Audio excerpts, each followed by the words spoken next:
Stop wasting years trying to figure things out. Your life can actually change in a single moment.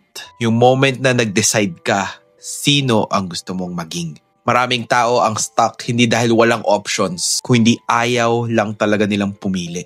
Akala natin time ang kailangan natin. Baka may sign, more confidence. Pero minsan, isang honest decision lang talaga ang kulang.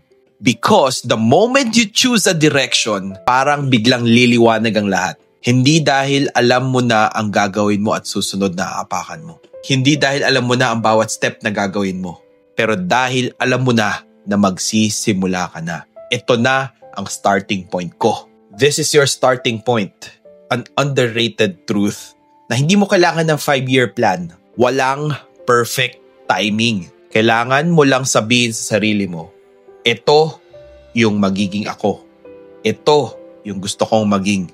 Once maniwala ka at alam mo sa sarili mo mangyayari yan, nagsisimula na ang biyahe mo. If you're feeling lost, huwag ka mag-antay ng perfect plan. Magsimula ka ng desisyon mo ngayon. Kahit simple at maliit para sa'yo. Sino ba ang gusto mong maging? Sagutin mo muna yan. And pagkatapos nun, lahat lilitaw para sa'yo.